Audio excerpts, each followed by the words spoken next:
Hey everyone, this is Brian from the Tennis IQ podcast. Josh and I hope that you are enjoying the content and discussions that we put out week after week. If you'd like to support the podcast and help us to continue to produce quality episodes, please visit our Patreon page at patreon.com/tennisiqpodcast/membership. Currently, we have 3 tiers of support: the fan level at $3 per month, the supporter level at $7 per month, and the champion level at $20 per month. Benefits of joining the Tennis IQ podcast community include episode transcripts, participation in book club discussions, and access to monthly masterclasses with me and Josh. For more on these benefits of support, head on over to our Patreon page at patreon.com/tennisiqpodcast/membership. Thank you so much. And now, on to the show.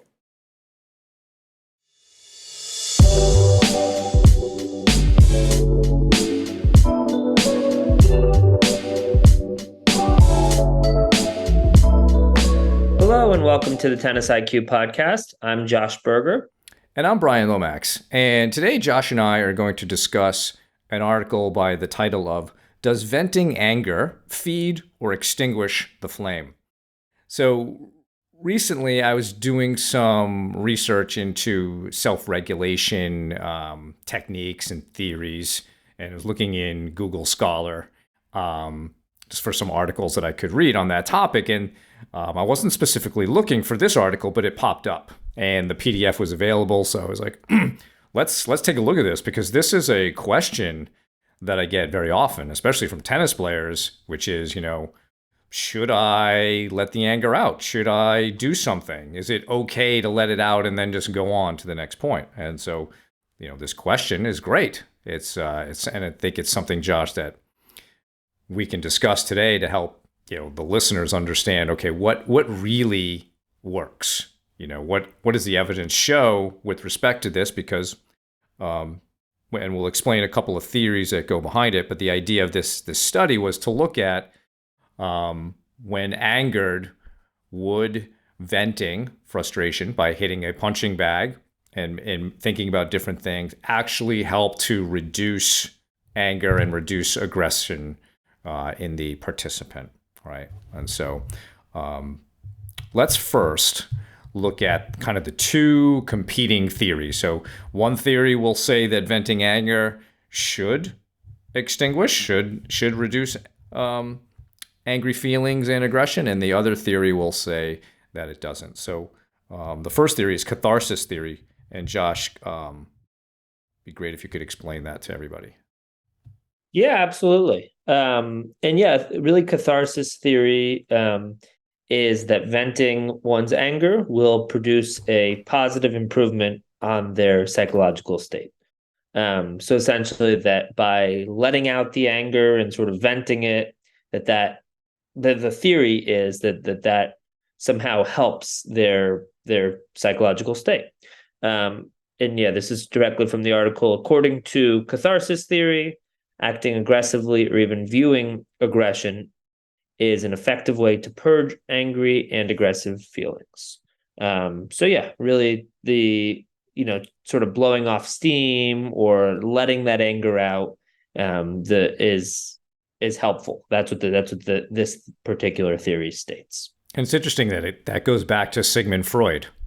The letting off steam kind of goes with his thought about this is like a hydraulic pressure within the body, and if you don't let it out, something really terrible could happen. You could explode in rage at some later point. The other theory is what's called cognitive neo-association theory, which basically says that aggressive thoughts, aggressive actions can lead to an association with other aggressive actions. So we all have within us probably times where we have acted aggressively, and maybe it's led to something, and that is basically stored, in our own memory, our own long-term memory about that. And so when we start to act more aggressively, it makes associations with past aggressive behavior or aggressive thoughts, and it tends to lead to more of those being present. So those are kind of the two competing theories. One would say, yes, we should vent anger. The other one would say that probably not a good idea to do this.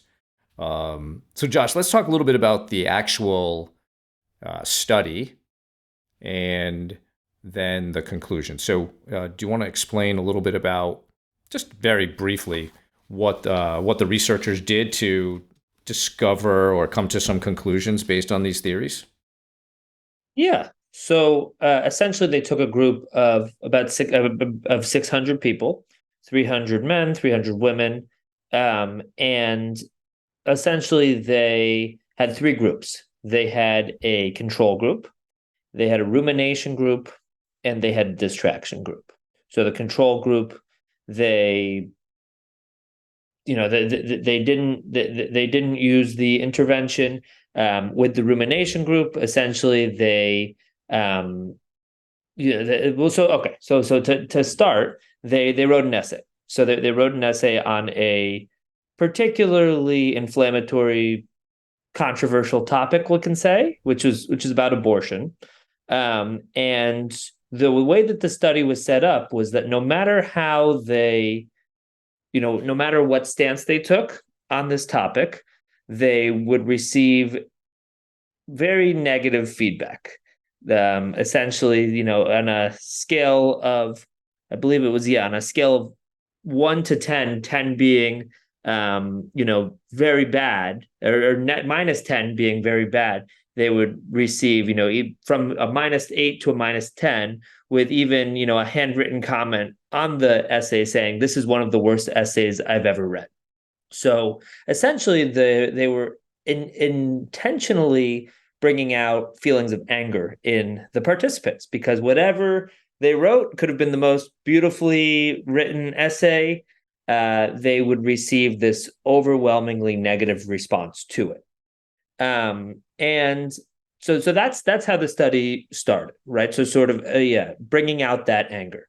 And then with these three groups, right? So the two of the three groups were going to be hitting a punching bag, but they were given different instructions. So for the first group, which was the rumination group, they were hitting the punching bag, and they were told to really think about the person who gave the feedback on the essay. So they were shown a photo of that person, or who they thought was that person, and they were told to think about that person as they were hitting the punching bag, sort of letting their anger out, while thinking about that person.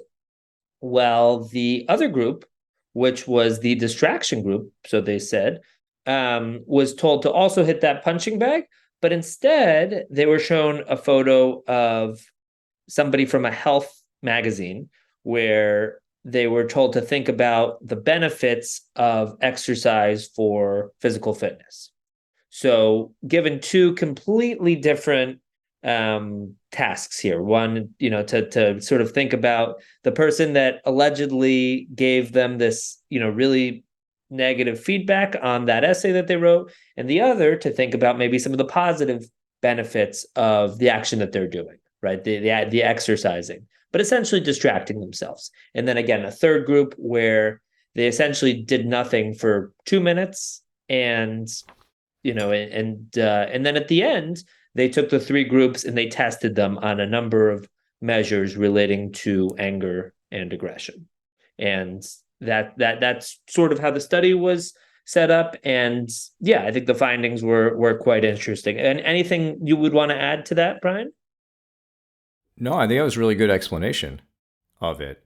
Um, so let's talk about some of the findings, and maybe it will surprise people, maybe it won't, that the idea of venting your anger does not seem to work when it comes to reducing anger. Letting off steam is not right. So catharsis theory basically is incorrect, or doesn't prove out through the research, and that instead the cognitive neo-association theory was proved more so in this study, as well as many others.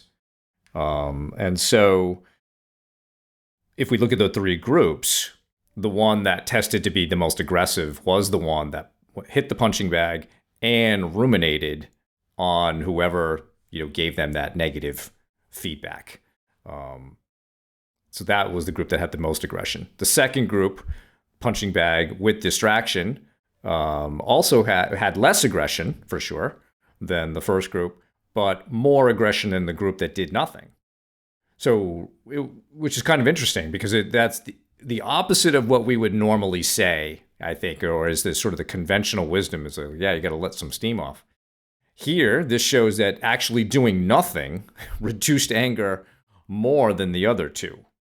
Now, there are a lot of things that could be added in, I think, to this study, Josh, and I think you'd agree, right? And even the researchers talked about for the group that did nothing for those 2 minutes, we could have probably even added something like some breathing techniques, some other things that might have helped to reduce the anger more intentionally. But just by doing nothing, that worked. The distraction group, while it did have less anger, which is a good thing, the one thing I questioned, Josh, about this was that they noticed that the distraction group, thinking about physical fitness, hit the bag more times than the rumination group. But I don't know that they asked why. Because if you were thinking about it, what if you just got into this whole thing of like, oh, I'm getting in better shape?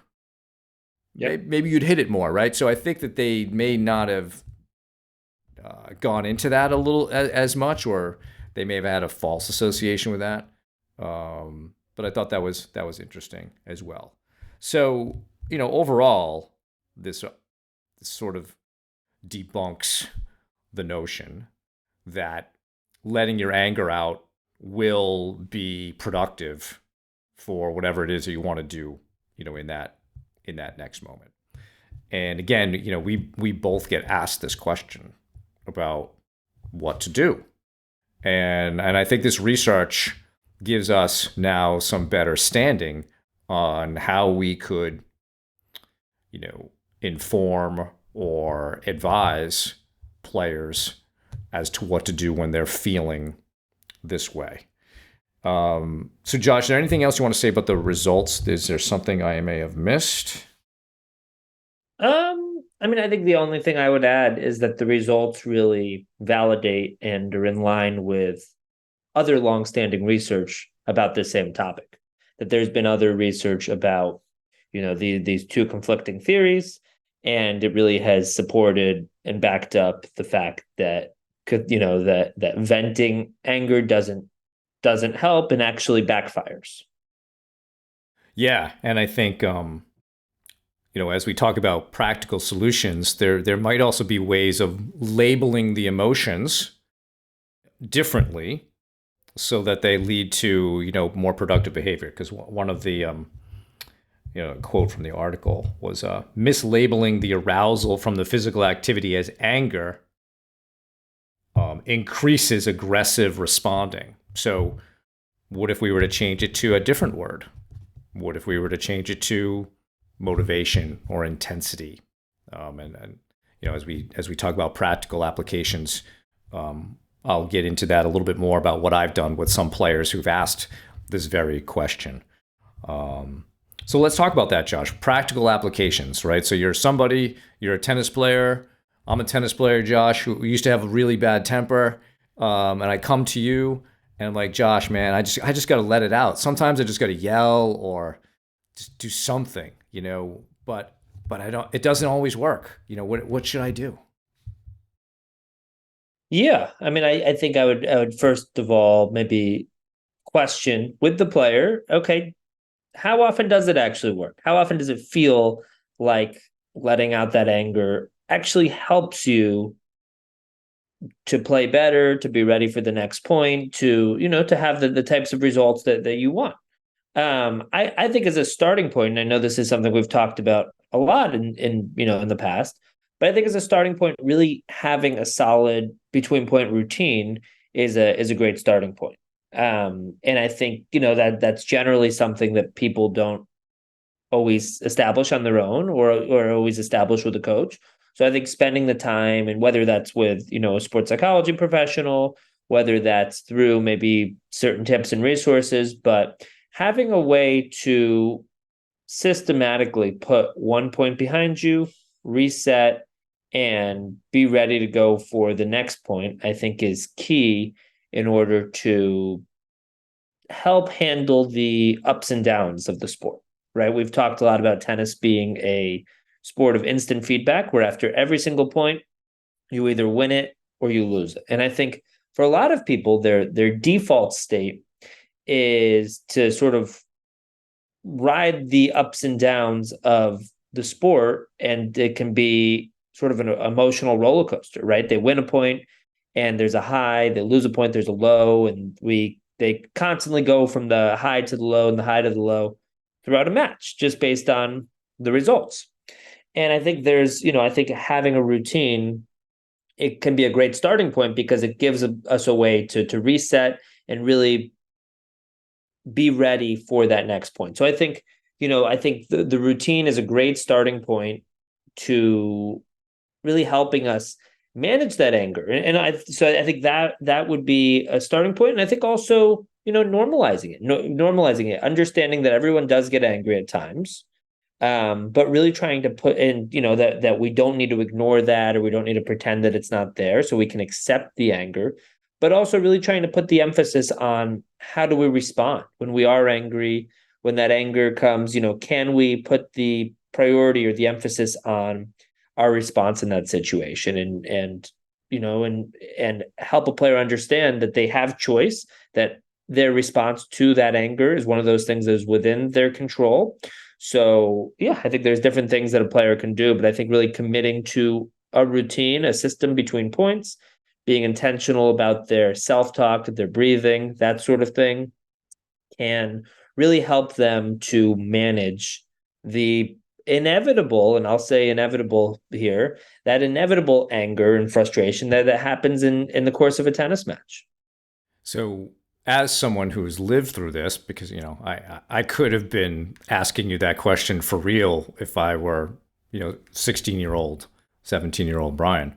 That totally resonates, right, with what you said, and it was the way back for me to do it. For me, the experience wasn't so much.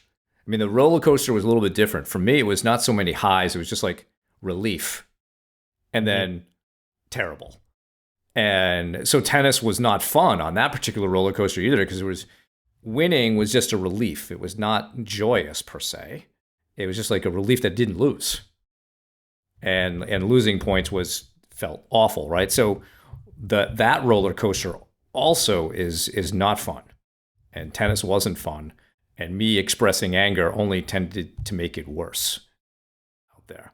And so the way to better tennis and a more enjoyable experience, Josh, was absolutely what you just said, is finding a routine. But I think it was also valuing that next point. As you said, right? The point of the routine is to be ready for that next point. And that's where I felt like that was my deficit. I wasn't ready for that next point. So I committed to that.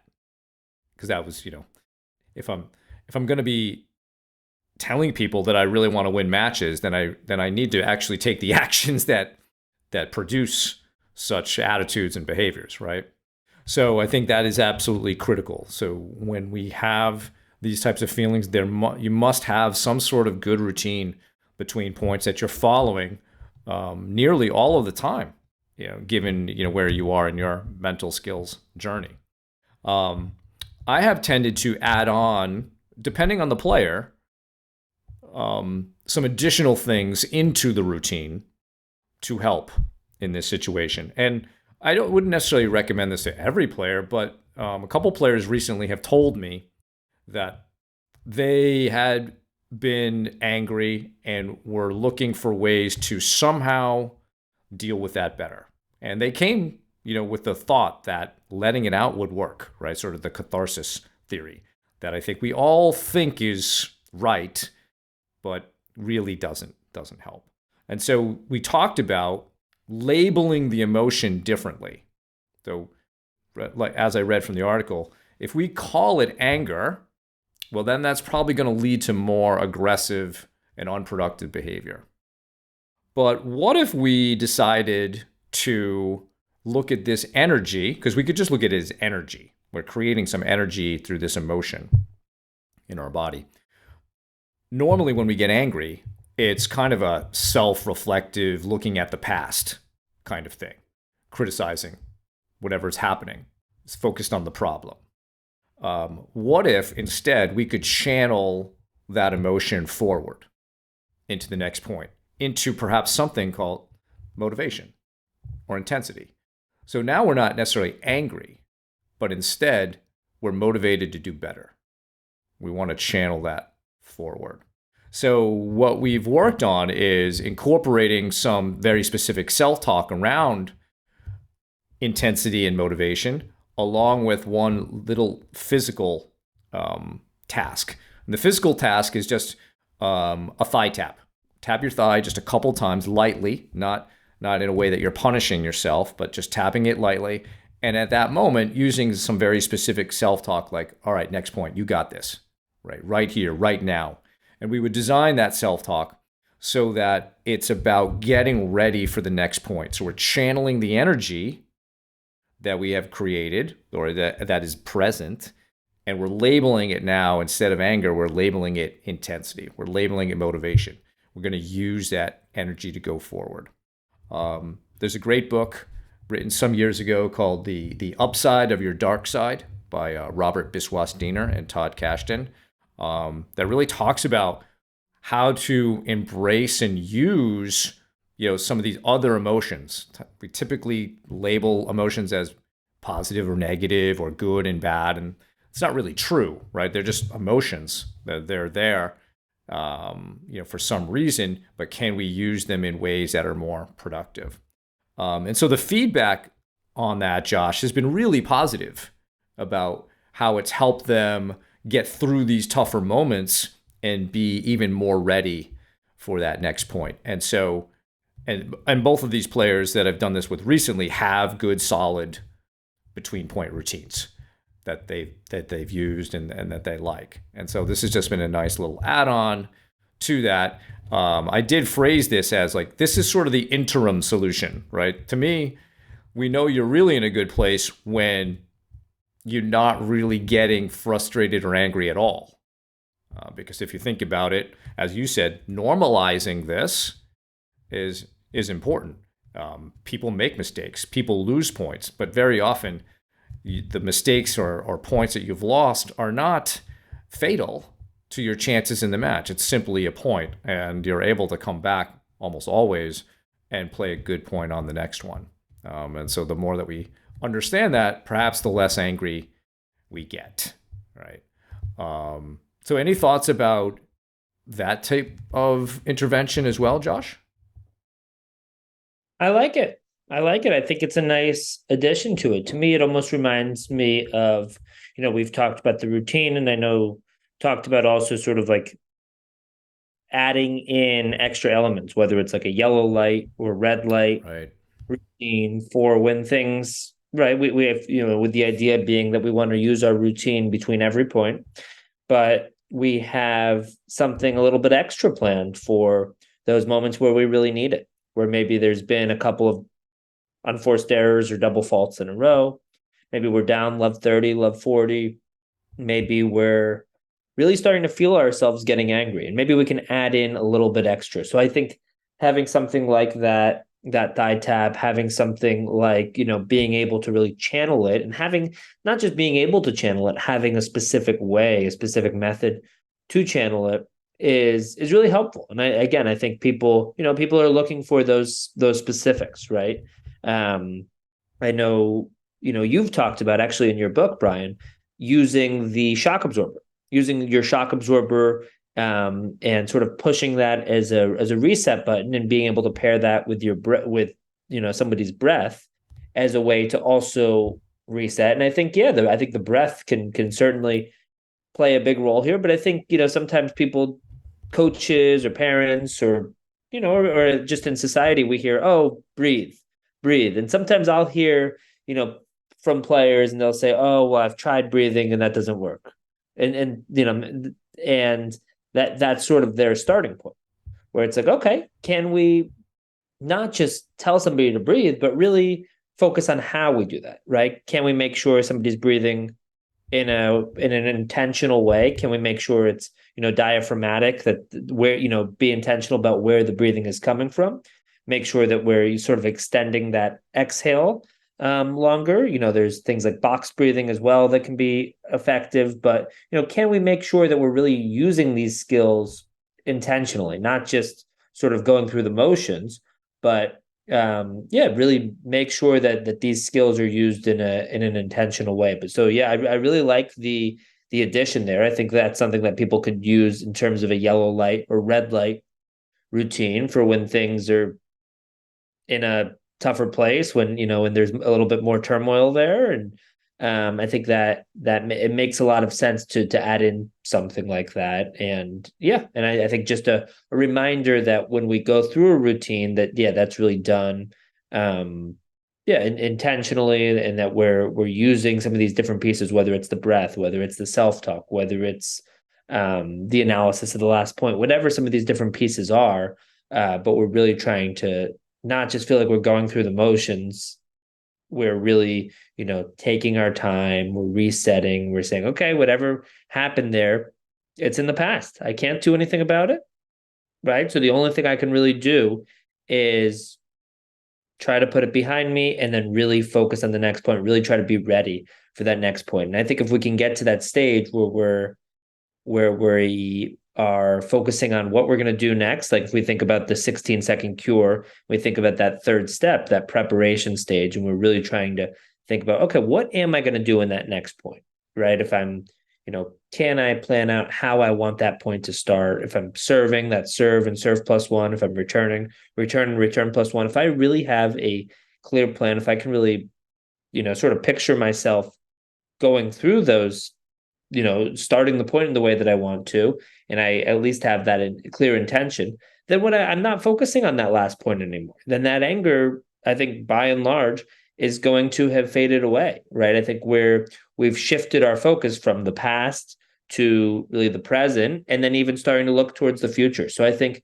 yeah, using some of these tools, and yeah, again, whether it's the routine, whether it's adding in aspects to the routine, can really make a difference, can really help a player to handle those sorts of feelings that will come up. And the most basic thing to add into your yellow light routine is simply taking more time. Yep. Right. And so yellow light obviously means where it's a caution thing, right? In a traffic light, metaphor, it's to slow things down. So we just deactive, even if you don't do the thigh tap and the other stuff, channeling it into intensity, just by doing the breathing, as you mentioned, Josh, and taking a little extra time should dissipate the feelings much more so than you acting out on them. And I think that's really the contrast here, is if we were to have two players, one who gets angry and vents, and one who gets angry and just takes more time between points and breathes, the one that takes more time and breathes will most likely perform better. And they're way more likely to perform better than the one who's going to be expressing anger more and more. And so, this I think is really just meant to give all of you some things to think about in terms of how you want to respond to that emotion of anger or frustration. Of course, being aware that that emotion is there is the key, because sometimes we're maybe not aware and we just act, we're just reacting. But if we can be more aware, now you can choose a path to go forward with. So, any last thoughts, Josh, for practical applications? No, I mean, I think, well, maybe one other would be visualization. I think we can visualize ourselves, as we've talked about, visualize ourselves in different situations that we're likely to be in. And one of those situations is being in an angry state, right? We will get angry, right? So can we plan out that response? Can we visualize ourselves in that situation? Okay, this is the situation. I just hit a double fault and I'm angry. Or my opponent made what I perceive to be a bad line call and I'm angry. So let's start there with the visualization, and then visualize how we want to respond in that situation and plan it out. And and again, we've talked about this, but there's different ways we can do this. And really try to not just see ourselves, but really try to put ourselves in that moment and plan out what that response looks like. Okay, I'm taking some extra time. I'm using my breath. I'm using my routine. I'm using that, channeling of the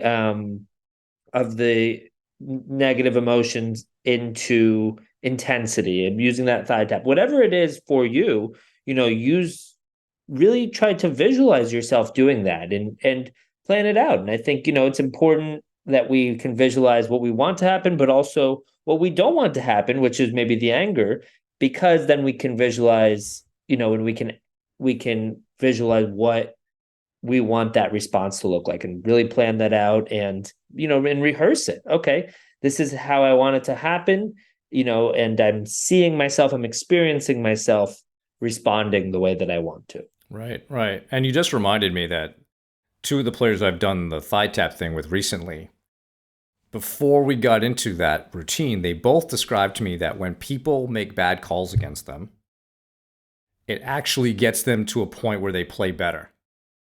They want to like prove, right? So not everybody reacts that way. Some people will get upset and get stuck in the past, but both of these players said that it fires them up. And so my point was like, all right, so you actually have this skill of turning this particular emotion into something positive and productive for you. And that was the reason we actually went with the thigh tap and the labeling of it differently, because they already demonstrated that they had this ability to channel it forward. So that would be one thing to think about. Do you have this ability to channel it forward? You could certainly practice that. But if you don't, I think a lot of the things with just taking more time, breathing, etc., would work much better than venting all of that anger. Right. And a good point on the visualization, Josh. The more we know what kind of leads to these emotions, the more prepared we can be. Right. So, well, that's our show for today. Thank you all for listening. For more on today's episode, please check out the show notes. If you have any feedback or questions for the two of us, please email us at tennisiqpodcast@gmail.com. Also, if you're enjoying the content that Josh and I discuss on the show, please rate and review the podcast so other tennis enthusiasts can find it more easily. Additionally, to be notified of new episodes, please subscribe to the show on your podcast platform of choice, including YouTube. You can also follow us on Instagram. If you'd like to support the podcast, please visit our Patreon page at patreon.com/tennisiqpodcast/membership, where you can learn about the benefits of being part of the Tennis IQ podcast community. Thanks again, and we'll talk to you soon in our next episode.